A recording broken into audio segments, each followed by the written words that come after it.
นุนโดยอุปกรณ์เครื่องครัวเลสซีดเอาละค่ะช่วงที่3นะคะช่วงนี้หวานๆกันดีกว่า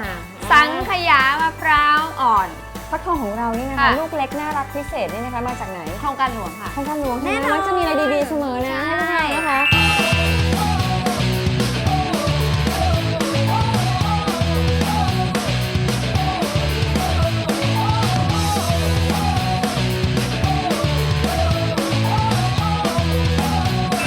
แล้วก็จะบอกว่าวันนี้เนี่ยนะคะทำสังขยามะพร้าวอ่อนทำสังขยาที่ดูเป็นสังขยามะพร้าวอ่อนดูเหมือนเป็นของไก่ตัวเหมือนแบบไม่ยากเรามีตัวช่วยค่ะนั่นก็คือหม้ออัดแรงดันใช่แล้วค่ะของเรานี่เองนะคะและไม่ได้ใช้ในเตาอบนะคะใช้ในไมโครเวฟเท่านั้นได้ใช้เวลานานแค่ไหน12 นาที12 นาทีได้เพียงแค่12 นาทีเท่านั้นนะคะได้ไปเลยค่ะนี่ค่ะสังขยามะพร้าวอ่อนฟักทองก็คือว่าจะหั่นฟักทองเป็นรูปดาวใช่ไหมเพื่อนเป็นฝาหม้อไงแบบฝาเปิดอะ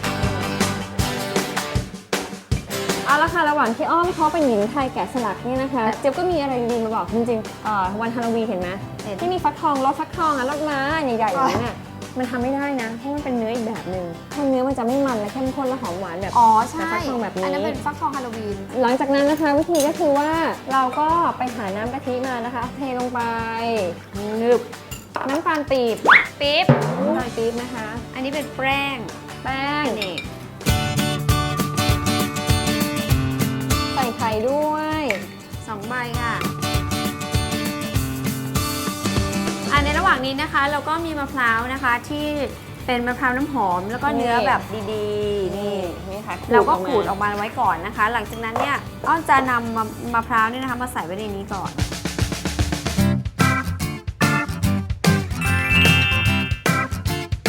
ใบเตยมันก็ดีนะมันกินแล้วดับกระหายแบบร้อนๆมาอะไรอย่างนี้นะคะกินแล้วก็ดับกระหายได้ที่สำคัญใบเตยนี่มันช่วยลดน้ำตาลในเลือดด้วยเหมือนแบบฝรั่งเขาใส่กลิ่นวานิลาอะไรของเขานะของเราคือเรามีใบเตยค่ะแล้วเราก็เขาจะมีขีดนะคะอยู่ข้างล่างกลมๆให้เห็นอยู่แล้วแล้วก็ใส่น้ำร้อนนะคะเข้าขีดนั้นใช่ค่ะแล้วก็เอาตะแกรงนี้ใส่ลงไปใช่ดื่มแล้วก็นี่ใส่อันนี้เลยนะคะสังขยามะพร้าวอ่อนต้องวัดลูกให้ดีด้วยนะคะว่าลูกพอดีกับที่ใส่มาหม้ออัดแรงดันไหมใช่แล้วก็ปิดหม้อนะคะต้องบอกว่าหม้ออัดแรงดันแบบนี้นะคะใช้งานง่ายมากเลยอย่างที่บอกไว้ในตอนต้นนะว่ามันประหยัดเวลามากๆนะคะแล้วก็ต้องบอกว่าเหมาะกับแม่บ้านยุคใหม่นะใช่ค่ะแล้วก็จริงๆอันนี้มันง่ายมากเหมาะกับผู้หญิงยุคใหม่อย่างพวกเรานะคะแล้วเมนูไม่ธรรมดาด้วยนะคะ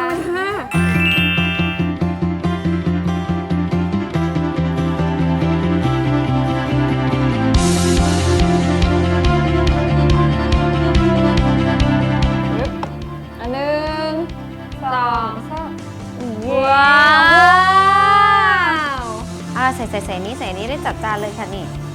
หอมอ่ะโอ้ยหอมมากเลยนี่เราก็จัดตั้งสวยๆโรยงาน่ากินจังเลยนี่ไม่อยากเชื่อเลยอ่ะสังขยามะพร้าวอ่อนฟักทองค่ะใช่ค่ะโอ้โหนี่หรูหรามากเลยนะหรูหรานะ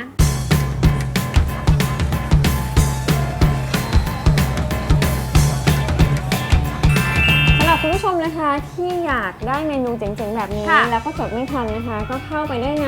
Facebook วันดีๆกับเจี๊ยบอ้อมนะคะเข้าไปดูได้เลยค่ะ